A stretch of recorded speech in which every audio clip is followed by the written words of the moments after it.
सबको जय मसीह की। प्रभु यीशु मसीह के नाम में आप सभी का स्वागत, अभिनंदन और वंदन है कि प्रभु ने आप सबको संभाला है, सुरक्षित रखा है। और आज प्रभु के मीठे जलाल नाम में और उसके बरकत में, उसकी जलालियत भरे समय में हम प्रभु के वचनों को वर्णन करेंगे, प्रभु के वचनों को सुनेंगे, समझेंगे और उससे वार्तालाप करेंगे। मैं प्रभु का धन्यवाद करता हूँ कि आपने फर्स्ट सेशन संदेश 2.0 को आपने बहुत ही लोगों ने देखा, सुना और शेयर किया। और मैं ऐसा विश्वास करता हूँ कि इस संदेश को भी आप सुनेंगे, समझेंगे, शेयर करेंगे, क्योंकि जो विश्वास है वो सुनने से आता है और सुनना प्रभु का वचन है। ठीक है, तो पवित्र आत्मा की अगुवाई के द्वारा ये वचन बहुत कुछ हमें सिखाता है। हम सोचते हैं, समझते हैं, हम उसको जानते हैं, लेकिन जो चीज़ हम सुन के करते हैं, जो चीज़ सुन के हम अपने जहन में बैठाते हैं, वो हमारे साथ सदा ही रहता है। तो आज पुनः एक बार आप सबके साथ मिलकर प्रभु के नाम की संगति करने के लिए, पवित्र वचन और उसके मनन करके संदेशों को आपके पास पहुंचाने के लिए आपका छोटा भाई अर्जुन आपके बीच में है। और एक बार प्रभु के पवित्र मीठे नाम में एक बार पुनः आपका स्वागत करता है। और आज हम अपने टॉपिक्स पे जो जाएंगे, वो टॉपिक्स हमने रखा है स्वर्ग की आत्मा, जो संदेश 2.0 का सेकंड सेशन है। उसमें टॉपिक है स्वर्ग की आत्मा को प्रकट करना।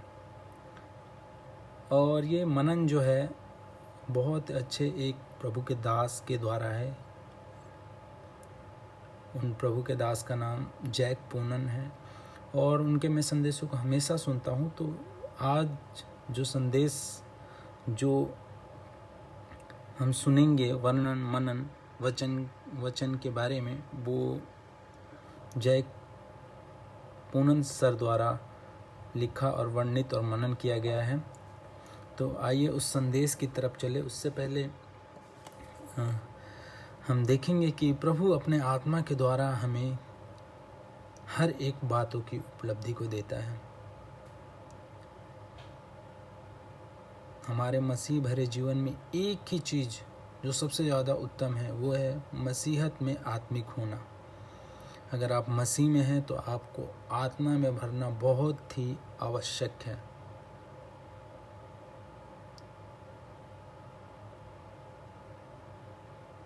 आपको पवित्र आत्मा में भरना है।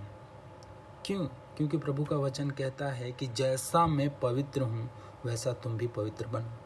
जब हम उसके अनुसार, उसके अनुयायी हैं, उसके हम पीछे चलने वाले हैं, उसके संदेशों को मानने वाले हैं, उसकी आज्ञाओं को पालन करने वाले, तो वो वचन के अनुसार परमेश्वर कहता है कि जैसा मैं पवित्र हूँ तुम भी पवित्र बनो। तो हम जितने भी मसीह भाई हैं या अन्य भी लोग हैं, उनको प्रभु को जानना है, प्रभु को समझना है, वचन को अपने जहन में बैठाना है, फिर हमें आत्मा में भरना है और उसके अनुसार अब हमें चलना है। इससे पहले हम यजकेल की पुस्तक से हमने पढ़ा था, जो पहला सेशन था, उसमें हमने यजकेल की पुस्तक से पढ़ा था कि कैसे पवित्र आत्मा उनको अगुवाई करती है। तो आइए हम आज दूसरा सेशन, संदेश 2.0 का दूसरा सेशन है, उसमें हम पढ़ेंगे कि स्वर्ग की आत्मा को प्रकट करना। मैं प्रभु का धन्यवाद करता हूँ कि प्रभु इस चीज़ में हमें लीड करे, प्रभु इस चीज़ में हमें अगुवाई करे और संदेश सुनने में, समझने में, हर एक चीज़ में प्रभु अगुवाई करे और हम घटे और प्रभु का नाम ऊंचा हो। हालेलुया।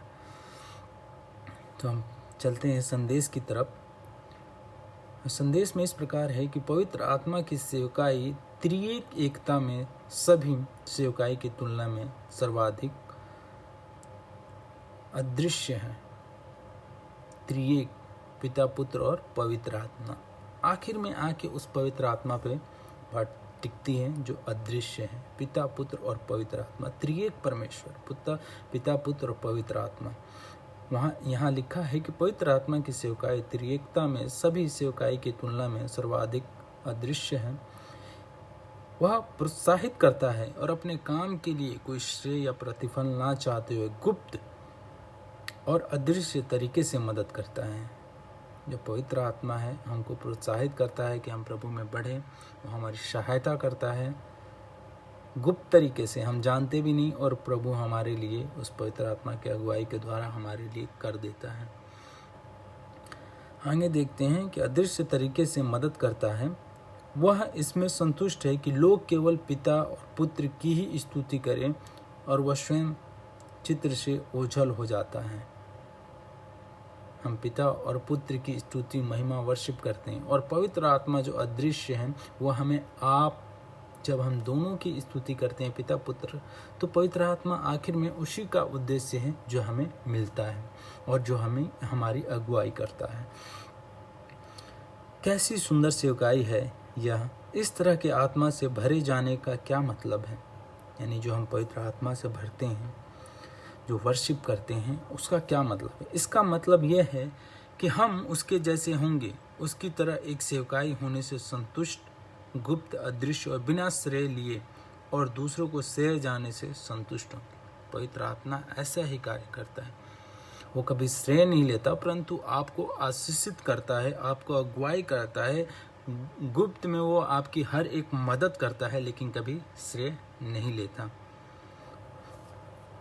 आगे देखते हैं कि क्या हम सचमुच में इस आत्मा से भरे हुए हैं।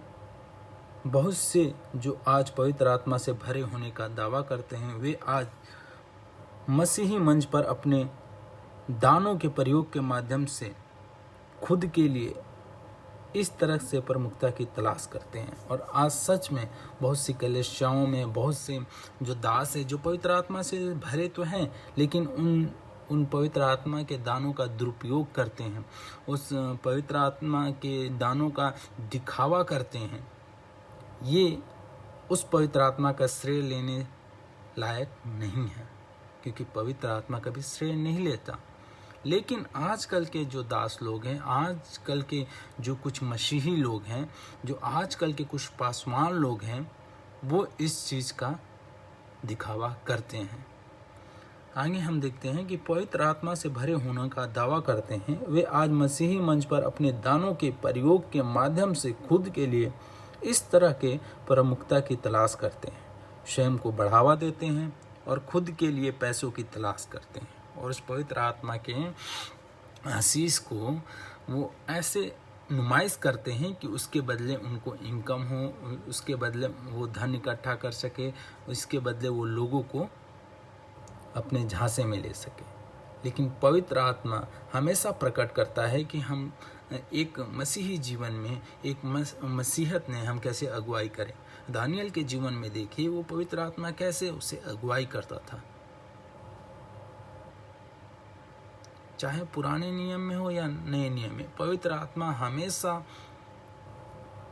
चुने हुए लोगों को, जो उसके चुने हुए लोग हैं, पवित्र आत्मा से भरे हुए लोग हैं, उनको अगुवाई करता था। पवित्र आत्मा के फल जो हैं वो हमें और भी आशीषित करते हैं। वो हमें हमेशा हर एक बातों से, हर एक कामों में हमें उपलब्धि दिलाते हैं। पवित्र आत्मा हमें विश्वास करना सिखाता है। पवित्र आत्मा हमें दूसरों के लिए चंगाई भरी प्रार्थना करना सिखाता है। आश्चर्यजनक सामर्थ्य करने की सामर्थ्य देता है। आत्माओं की परख करना हमें देता है। अन्य भाषा बोलना हमें सिखाता है। अन्य भाषाओं का अनुवाद करना हमें सिखाता है।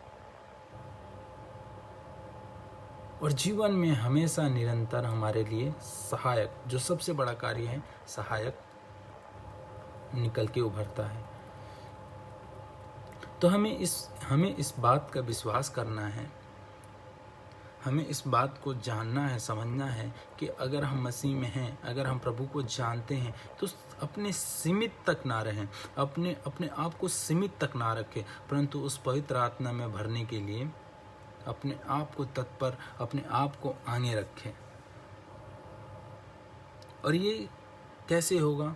ये पवित्र आत्मा स्वयं नहीं परंतु आपके द्वारा कदम बढ़ाने पे पवित्र आत्मा कार्य करेगा। आप जैसे जैसे पवित्र आत्मा के लिए फास्टिंग प्रेयर करेंगे, पवित्र आत्मा के लिए प्रार्थना करेंगे, पवित्र आत्मा से भरने के लिए आप अपने लगन को, आप अपने झिझक को दूर करके जुनून में उस चीज़ को लाएंगे, पवित्र आत्मा आपको अभिषेक करेगा, आपकी अगुवाई करेगा। आप विश्वास करना होगा। सभी विश्वासी जो होते हैं कुछ मात्रा में ही विश्वास के पाए हुए हैं, क्योंकि यह आत्मा का एक ऐसा वरदान है,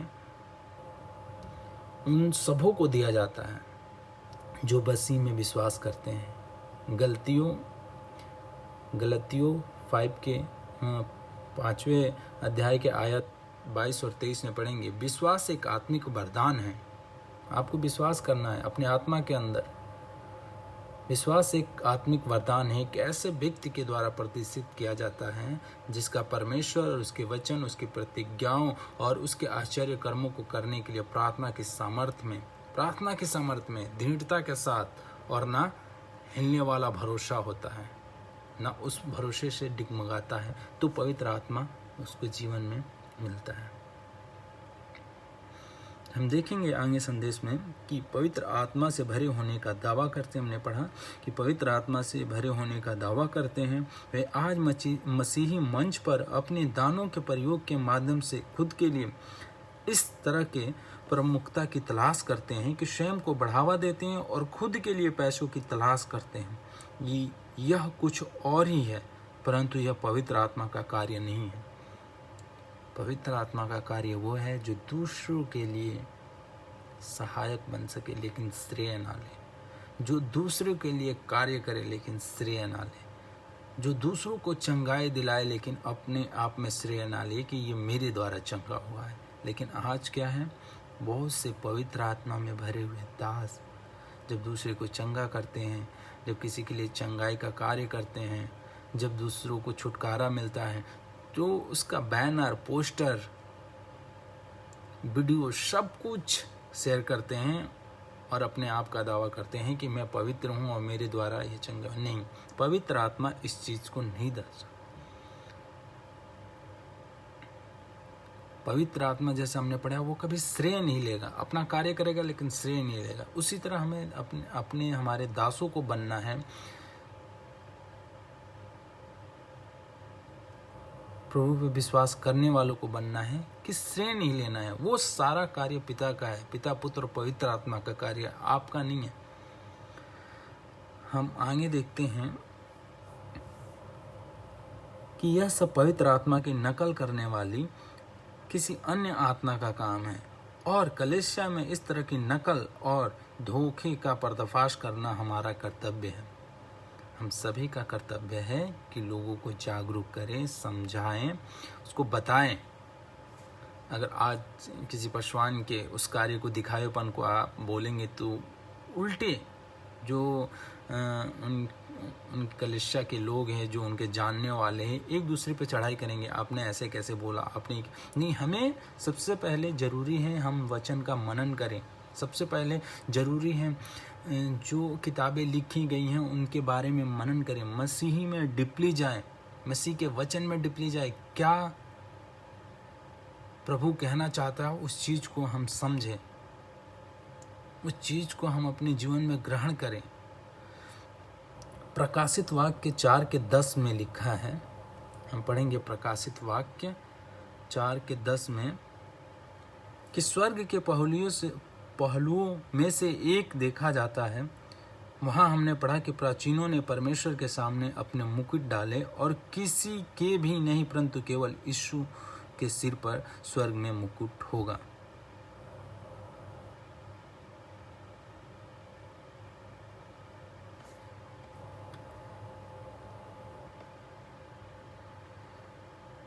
जो परमेश्वर चाहता है हमारे बीच में करना, वो हमें आत्मा के द्वारा करना है, वो हमें आत्मा के द्वारा अपने जीवन में लाना है। हमने प्रकाशित वाक्य 4:10 में हमें पढ़ना है। हम क्या पढ़ेंगे?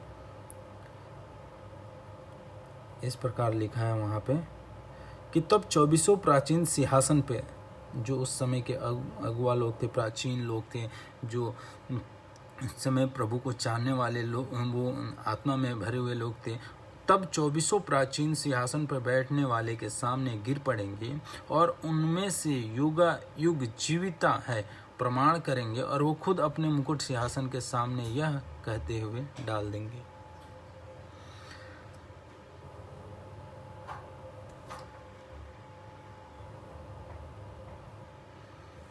यह कहते हुए डाल देंगे। लेकिन हम आगे देखते हैं कि स्वर्ग के पहलुओं में से हमने एक देखा जाता है कि वहाँ हमने पढ़ा कि प्राचीनों ने परमेश्वर के सामने अपने मुकुट डाले, किसी से भी नहीं, परंतु केवल यीशु के सिर पर स्वर्ग में मुकुट होगा। सिर्फ प्रभु यीशु मसीह के स्वर्ग में मुकुट होगा। और प्रभु का हम धन्यवाद करते हैं कि प्रभु ने अपने आत्मा के द्वारा हमें अभिषेक किया है। उस मुकुट को, जो सिर्फ पवित्र आत्मा जो प्रभु यीशु मसीह के सामने था, उसी के पास वो सिर्फ मुकुट रहा। बपतिस्मा लेते समय भी स्वर्ग से वो आत्मा उतर के आई, कबूतर की ना आई। तो हम प्रभु का धन्यवाद करेंगे कि प्रभु ने आत्मा से हमारे लोगों को भरा है। और जब प्रभु उस पवित्र आत्मा से भरता है तो अपनी अगुवाई नहीं, परंतु पवित्र आत्मा की अगुवाई पे आप छोड़ दीजिए और पवित्र आत्मा के द्वारा अपने कार्य को, उस कार्य को होने दीजिए। उसका श्रेय मत लीजिए, क्योंकि पवित्र आत्मा कभी श्रेय नहीं लेता।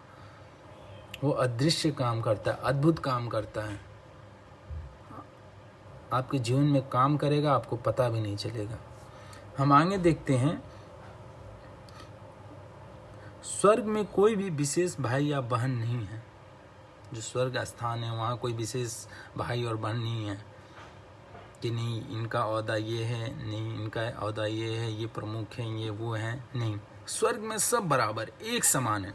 आगे क्या है मनन में कि स्वर्ग में कोई विशेष भाई या बहन नहीं है।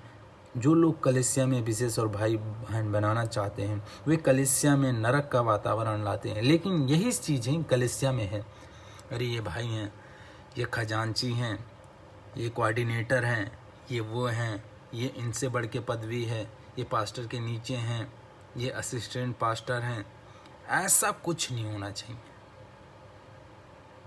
वहाँ वो भाई है, भाई है, वो बहन है, वो बहन है। इससे क्या है, कलीसिया का वातावरण आत्मिक होगा। एक दूसरे से बिना झिझक के हम परमेश्वर के बातों का वार्तालाप कर सकते हैं, एक दूसरे की समस्या को समझ सकते हैं, एक दूसरे से एक जैसा माहौल और प्रेम भरा स्वभाव रख सकते हैं। इसलिए यहाँ पे लिखा है कि स्वर्ग में कोई विशेष भाई या बहन नहीं है। जो लोग कलीसिया में विशेष भाई या बहन बनना चाहते हैं, वे कलीसिया में नरक का वातावरण लाते हैं। और बहुत से लोग ओहदे के भूखे हैं। वो चाहते हैं कि मुझे कलीसिया में ये चीज़ मिले, मुझे कलीसिया में ये स्थान मिले, मैं कलीसिया में ये बनूं, मुझे कलीसिया में ये कहलाना पसंद है।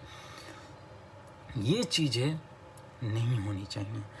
वे कलीसिया में नरक का वातावरण लाते हैं। जब हम पिता के सामने खड़े हों तो हम कभी भी किसी चीज़ पर घमंड नहीं करेंगे कि नहीं। जब हम प्रभु के सामने प्रार्थना के लिए खड़े होते हैं तो हमें घमंड नहीं होना चाहिए कि नहीं मैं कलीसिया में ये हूँ, मैं इस चर्च का ओनर हूँ, मैं ये हूँ। ये चीज़ नहीं होना चाहिए। इस बात का हमें ख्याल रखना चाहिए कि हर जो प्रभु यीशु द्वारा चुना हुआ व्यक्ति है वो प्रभु के नज़रों में बराबर है। और हमें हर इस बात का विशेषकर ध्यान रखना चाहिए कि हर बात में प्रभु बढ़े और हम घटे। हम बराबर हों, लेकिन प्रभु हम सभी में बड़ा हो, हमारी कलीसियाओं में बड़ा हो, हमारे आराधना में बड़ा हो। हम ऐसे ना सोचें कि नहीं हमको ये पद मिला है, हम ये हैं वो हैं, ऐसे नहीं। ऐसे कलीसिया का वातावरण और माहौल ख़राब होता है और एक दूसरे से बोलने में झिझक, अरे मैं उनसे कैसे बात करूं, वो तो ये हैं, ये झिझक रहती है। इसी प्रकार यहाँ पे लिखा है कि जब हम पिता के सामने खड़े हों तो हम कभी भी किसी चीज़ पर घमंड नहीं करेंगे। हमारे पास जो कुछ भी है हम उसके सामने डाल देंगे। हमारे पास जो है, हम जैसे हैं, जैसे प्रभु हमें लेके आया, हम वो समर्पित कर देंगे प्रभु यीशु को। वो चीज़ हमें उस त्रिएक परमेश्वर पिता पुत्र पवित्र आत्मा के सामने हमें निछावर कर देनी है, समर्पित कर देना है। हम जैसे भी हैं, हम बुद्धिमान है, ज्ञानी है, सिंगर है, गायक है, जो भी कुछ है, हम जैसे हैं, प्रभु ने जैसे बनाया है उस चीज़ को समर्पित कीजिए। बाकी काम उसका है। जब हम देखते हैं कि जब कुम्हार किसी चीज़ को बनाता है तो वो सिर्फ मिट्टी लेता है,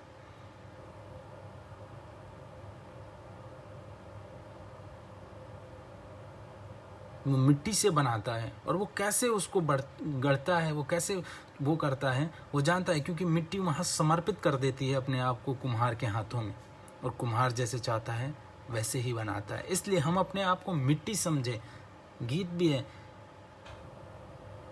कि हम मिट्टी हैं तू है कुम्हार, जैसे बना जैसे चला। तो प्रभु हमारा कुम्हार है, हम मिट्टी के समान हैं। इसलिए जो भी कुछ जैसा भी है आपके अंदर, आप पापी हैं, आप दुखी हैं, आप लाचार हैं, आपके पास कुछ नहीं है, आप गरीब हैं,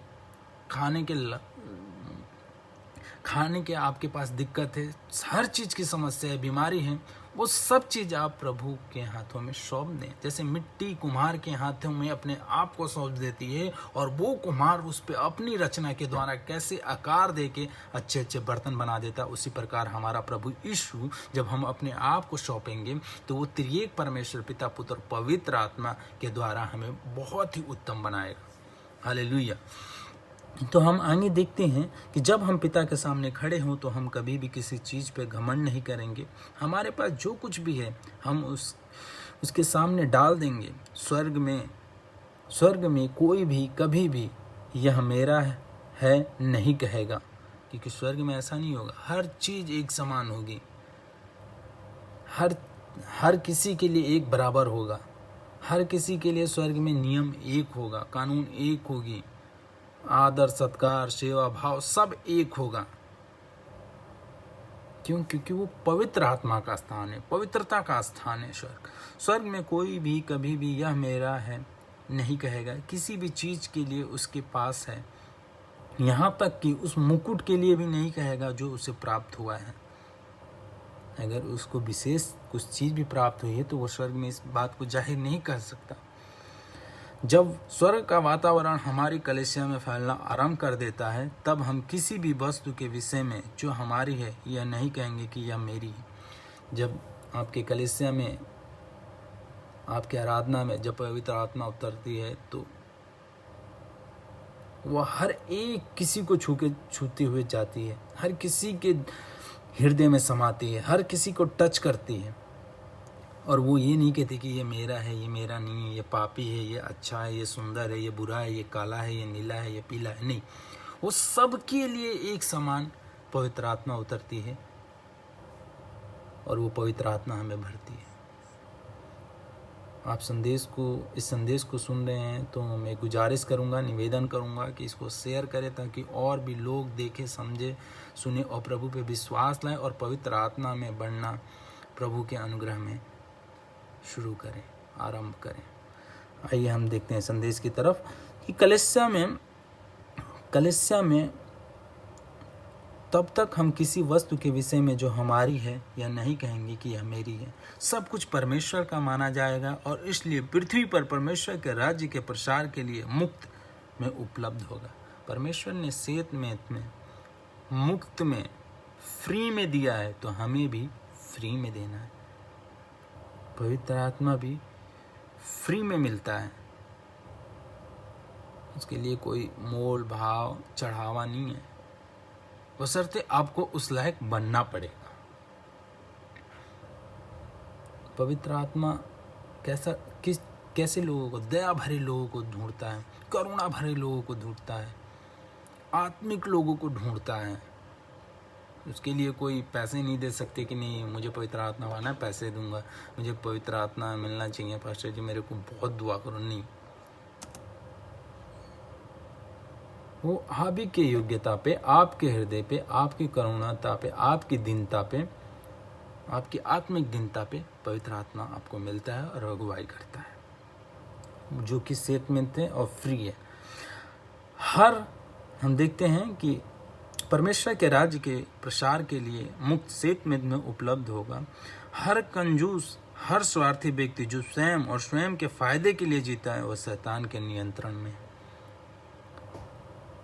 पवित्र आत्मा में भरा हुआ आप नुमाइश करेंगे अपने प्रसार के लिए, अपने स्वार्थीपन के लिए, अपने फायदे के लिए उसका उपयोग करेंगे। और फेसबुक पे यहाँ वहाँ आप शेयर करेंगे कि मैंने ये किया, मेरे द्वारा ये हुआ, मेरी कलीसिया के द्वारा ये हुआ। उसको ज़्यादा बोल चढ़ा बढ़ा के आप प्रदर्शित करेंगे तो वो आपके लिए फायदा क्या नहीं परंतु शैतान के नियंत्रण का कार्य होगा। क्योंकि परमेश्वर सेतुमेद में काम करता है, पवित्र आत्मा सेतुमेद में काम करती है, और पवित्र आत्मा का अनुग्रह सेतुमेद में काम को वो प्रकट करता है। और वो कभी श्रेय नहीं लेता, जैसे हमने ऊपर के भागों में पढ़ा कि पवित्र आत्मा कभी श्रेय नहीं लेता, वो फ्री में काम करता है, वो दिखावा नहीं करता।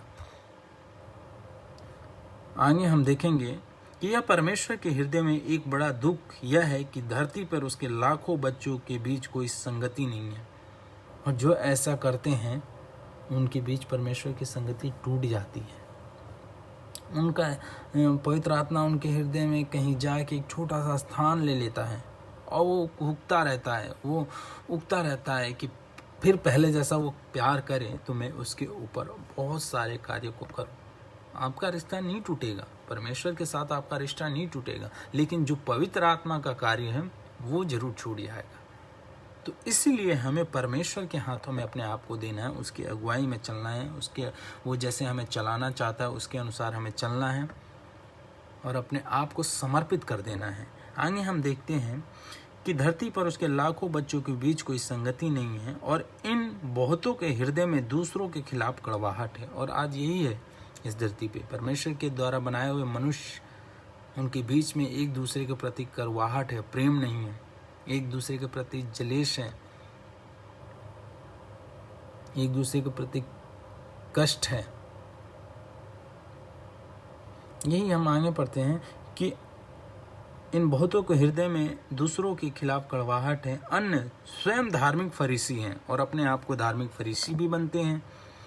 और आगे है जो कल्पना करते हैं कि परमेश्वर ने केवल उन्हें चुना है। जो बड़े बड़े दास हैं, जो बड़े बड़े पास्टर हैं, जो बड़े बड़े पासवान हैं, वो सोचते हैं कि सिर्फ मुझे परमेश्वर ने चुना है। नहीं, परमेश्वर ने एक घूरे के समान कहता है कि मैं घूरे के समान उठाऊंगा और तुझे एक ऊंचा स्थान दूंगा। वो तो गधे को भी चुन लेता है अपने कार्य के लिए, वो गधे को भी इस्तेमाल कर सकता है, वो गधे को भी चुन सकता है। तो कैसे कुछ लोग अपने आप को इस संसार में समझते हैं, जो कहते हैं मैं प्रभु का इतना बड़ा दास हूँ, ये अनुग्रह सिर्फ मेरे पास है, ये सामर्थ्य सिर्फ मेरे पास है। वो चीज़ों से प्रभु बहुत दुखी है आज के समय में। वही परमेश्वर यहाँ लिखता है कि परमेश्वर अपने बच्चों के इन कार्यों से बहुत ही दुखी है, जो सिर्फ कल्पना करते हैं कि परमेश्वर ने उन्हें चुना है और ना कि दूसरों को। परमेश्वर अपने बच्चों को इन दोनों समूहों से निराश है, क्योंकि वे सभी कलीसियाओं के लिए उनके उद्देश्य को विफल कर रहे हैं, प्रभु के उद्देश्य को विफल कर रहे हैं, पवित्र आत्मा के उद्देश्य को विफल कर रहे हैं। किसी भी कलीसिया में सबसे मूल्यवान भाई और बहन वह है जो स्वर्ग के वातावरण को एक कलीसिया में ला सकता है, यानी बराबर भाईचारे का उद्देश्य कलीसिया में ला सकता है। उस वातावरण को कि कोई नहीं, बेझिझक आइए, मिलिए, प्रार्थना करेंगे, हम बात करेंगे, एक दूसरे के दुख को समझेंगे, एक दूसरे की परेशानी को समझेंगे और एक दूसरे के लिए प्रार्थना करेंगे। वैसा माहौल हमें कलीसिया में आज रखना है, एक विशेष स्थान का माहौल नहीं रखना है। आगे क्या है, और जो उस कलीसिया में भाइयों और बहनों के बीच सहभागिता ला सकते हैं, वो देखिए आगे लिखा है कि हम एक दूसरे के बीच सहभागिता जो ला सकते हैं बिना झिझक। और वह यह जरूरी नहीं कि वह प्राचीन हो, और यह भी जरूरी नहीं कि वो बहुत समय से कलीसिया में जा रहा है, उसका बहुत समय से अनुभव है, ये चीज़ नहीं। एक समान परमेश्वर के खेतों की कटनी में जो एक दिन मजदूरी करता है और जो 7 दिन से मजदूरी करता है, वो बराबर है परमेश्वर के नज़र में। वही चीज़ यहाँ पे है कि कलीसिया में चाहे वो प्राचीन हो या कैसा हो, उसको वातावरण ऐसा अपने कलीसिया में प्रकट करना है, अपने चर्च में प्रयोग वो लाना है कि एक दूसरे को झिझक ना हो मिलने में, एक दूसरे को दिक्कत ना हो मिलने में, वहाँ उसकी मजदूरी और मिलनसार एक समान हो। वहीं यहाँ पे लिखता है कि जो उस कलीसिया में भाई और बहनों के बीच सहायता ला सकता हो, और यह जरूरी नहीं कि वह प्राचीन हो, हम सभी के पास ऐसे मूल्यवान भाई या बहन बनने का अवसर है। सोचिए कि कलीसिया में एक ऐसे भाई या बहन जिसका कभी भी एक सभा या घर में प्रवेश करना मानो स्वर्ग से एक शुद्ध हवा कमरे में बहने के समान हो। जब हम कलीसिया का कोई भाई और बहन, जब उसके हृदय में प्रेम रहता है, छोटा बड़ा वो नहीं समझता, और जब हमारे घर में आगमन करता है, वो हमारे किसी सम्मेलन में आगमन करता है, तो एक प्रेम भरा माहौल, एक बिना रुकावट भरा माहौल रहता है कि नहीं ये भाई आए, ये मेरा भाई है, ये आया है, वो एक समान समझता है। उस चीज़ को हमें अपने कलीसिया में लाना है कि एक सभा या घर में प्रवेश करना मानो स्वर्ग एक शुद्ध हवा कमरे में बहने के समान है। ऐसे भाई बहन कितने मूल्यवान व्यक्ति हैं, यहाँ तक कि अगर वो उनके पास केवल 5 मिनट तक रुके तो आप अपने आप को ताज़ा महसूस करेंगे। और ऐसे भाइयों के साथ जो एक अच्छा माहौल, अपने आप को पवित्र आत्मा के अनुसार सिंपल और सीधा रखते हैं, उनके साथ अगर आप 5 मिनट की बात करोगे या उनके साथ थोड़ा समय भी आप बिताओगे तो आपको बहुत, आपके हृदय को सुकून मिलेगा उस आत्मिक भरे व्यक्ति से। क्यों? क्योंकि वो हमें और आपको एक समान समझ रहा है और वो एक समान प्रेम करने के उद्देश्य को रखता है। उस भाई ने आपको वचन से कोई उपदेश, यहाँ तक कि वचन के प्रकाशन पे एक शब्द भी नहीं दिया होगा, लेकिन वह इतना शुद्ध था, वह बदमिजाज था या उदास नहीं था, उसके पास किसी के खिलाफ कोई शिकायत नहीं थी। ऐसा भाई किसी सभा में पहले कभी बात नहीं करेगा, जैसा कि कई लोग करने की लालसा होती है। कुछ लोग होते हैं कि वो दिखाएंगे, अपने आपको दिखावा करेंगे। ऐसा भाई नहीं, वह शायद हर सभा में 15वें क्रम पे बोलता हो और वह भी सिर्फ 3 मिनट के लिए। यानी कि सभा में वो जाए और 15वें 16 नंबर पे उसका आता है, फिर भी उससे कोई दिक्कत नहीं है, फिर भी वो उसी प्रेम को दर्शाता है जो पहले नंबर अगर उसे बोलने को मिलता, और वही प्रेम वो 15वें नंबर पे बोलने पे भी दर्शाता है। भले उसको समय 5 मिनट मिले, 10 मिनट मिले, लेकिन उसके भाईचारे के द्वारा, उसके प्रेम के द्वारा, उसके आत्मिक प्रकाशन के द्वारा वहाँ लोग आत्मा से भर जाएंगे। यही पवित्र आत्मा का स्वर्ग की आत्मा को प्रकट करना, प्रदर्शित करता है कि हमें जीवन में कैसे प्रदर्शित करना है। लेकिन सभा में वो स्वर्ग के 3 मिनट होंगे, जो वहाँ आप संसारिक जीवन में 3 मिनट पवित्र आत्मा के द्वारा सुनेंगे, वो स्वर्ग के समान होंगे। क्योंकि दुनिया शिकायतकर्ताओं और कुड़कुड़ाने वालों से भरी है, इसलिए इस दुनिया में बहुत से कुड़कुड़ाने वाले हैं, शिकायत कर। इसलिए सुकून से पवित्र आत्मा के द्वारा उस वचन को सुने, समझें, मनन करें। इस तरह कि एक भाई से मिलना बहुत ताज़ा करने जैसा है। यह एक गर्म और चिपचिपाहट भरे दिन से स्नान करने जैसा है। इस तरह के भाई बहन बनने की हम सभी को इच्छा करनी चाहिए। यीशु ऐसा ही था और वह हमें भी ऐसा बनाना चाहता है। जैसा वो पवित्र था, आखिर में हमने पढ़ा कि यीशु ऐसा ही था और वह हमें भी बनाना चाहता है कि हम एक दूसरे से प्रेम करें, जिस प्रकार प्रभु यीशु प्रेम करता था। वो कोड़ियों से प्रेम करता था, वो रहीशों से प्रेम करता था, वो चुंगी लेने वाले से प्रेम करता था, वो मछली पकड़ने वाले से प्रेम करता था, वो पाप से भरों से प्रेम करता था, जो गुनाह में गिरे हुए थे उनसे प्रेम करता था। उसके अंदर कोई देश नहीं था। उसी प्रकार आज के समय में, आज के जनरेशन में, आज के युग में हमें अपने कलीसिया में ऐसे ही आत्मिकता से भरे भाई बहन चाहिए, जिसके अंदर कोई पद का घमंड नहीं हो, जिसके अंदर प्रभु के वर्शिप का कोई घमंड नहीं हो, परंतु वो एक दूसरे को इक्वल समझे, और जब भी वो एक दूसरे से मिले वही अपने सदार्थी आत्मा के द्वारा जो उसे प्रभु अगुवाई करता है, उसके साथ जो उसके साथ मिले कि नहीं मैं भाई यही हूँ, आपको कोई झिझक नहीं है, आप कभी भी मुझसे बात कर सकते हैं, आप कभी भी अपनी समस्याओं को हम एक दूसरे के साथ रख सकते हैं और प्रार्थना भी कर सकते हैं। ऐसा हमें बनना है और यही स्वर्ग की आत्मा हमारे ऊपर लागू होती है और यही स्वर्ग की आत्मा हमारे ऊपर प्रकट होना चाहती है और प्रभु हमारे ऊपर प्रकट करना चाहता है। मैं प्रभु का धन्यवाद करता हूँ इस संदेश के द्वारा कि प्रभु ने इस संदेश और मनन के द्वारा हमें आशीषित किया। इस वीडियो संदेश को सुनिए, मनन कीजिए अपने जीवन में इसको लागू कीजिए। पवित्र आत्मा बढ़ने के लिए अपने आप को बढ़ाइए, कलीसिया में प्रेम को रखिए, एक आत्मिक वातावरण को वहाँ पे बनाइए और एक दूसरे से जुड़िए, एक दूसरे भाई बहन से जुड़िए। आप पद के भूखे ना रहें परंतु पवित्र आत्मा का भूखे बनिए, क्योंकि परमेश्वर ऐसा ही चाहता था। जैसा यीशु था वह हमें भी ऐसा बनाना चाहता है। वो पवित्र आत्मा से भरा था, वो भी हमें पवित्र आत्मा से भरना चाहता है। वो सामर्थी था, वो बोलता था कि मैं तुम्हें इससे भी बड़े बड़े सामर्थ करने की सामर्थ दूंगा, वो और भी हमें सामर्थ करने की सामर्थ। मैं प्रभु का धन्यवाद देता हूँ कि आप जितने भी लोग इस वीडियो को देख रहे हैं, इस वीडियो को आप सुने, समझे, संदेश को और भी शेयर करें ताकि लोग और भी जुड़ें। और ये संदेश 2.0 का सेकेंड सेशन है। हम आने वाले सेशन में अन्य टॉपिक्स पे बात करेंगे और विषय पे बात करेंगे और उसको समझेंगे और जानेंगे, मनन करेंगे। आइए छोटी सी प्रार्थना के साथ इस विषय को और इस सेशन को यहीं समाप्त करते हैं। प्रभु हम धन्यवाद करते हैं, प्रभु हम जैसे भी हैं परमेश्वर, हम उस मिट्टी के समान है परमेश्वर, और वो मिट्टी हम समर्पित करते हैं क्योंकि तू कुम्हार है परमेश्वर। हम उस मिट्टी को, हम नहीं जानते कि उस मिट्टी में क्या खूबी है, लेकिन तू उसी मिट्टी, साधारण मिट्टी से बहुत कुछ बनाने वाला परमेश्वर है। इसलिए प्रभु अपनी आत्मा के द्वारा हमें तू अगुवाई कर, हम जैसे भी हैं परमेश्वर तू हमें ग्रहण कर, तू हमें स्वीकार कर और पवित्र आत्मा की अगुवाई के साथ हमें चला परमेश्वर। मैं धन्यवाद करता हूँ कि इस लाइव सेशन के द्वारा जितने भी लोग, एक भी लोग अगर प्रभु इस वचन को सुन के तेरे तरफ मुड़ते हैं प्रभु जी, तेरी आत्मा को खोजी बनते हैं परमेश्वर, वो तेरे लिए प्रसन्न का कार्य होगा, तेरी आत्मा परमेश्वर प्रफुल्लित होगी। इसलिए प्रभु मैं प्रार्थना करता हूँ कि ये संदेश और लोगों के पास जाए, वो सुने, समझे और प्रभु इस वचनों के द्वारा इस संदेश पे अमल करे प्रभु, और पिता पुत्र पवित्र आत्मा के नाम से वो आशीष पाए। प्रार्थना प्रभु यीशु मसीह उद्धारकर्ता के नाम से मांगता हूँ, सुने और कबूल करें, आमीन।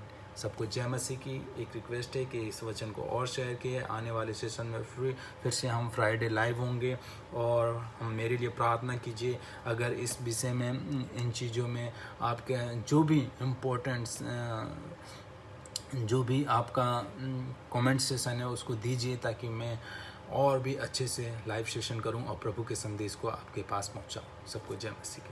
धन्यवाद।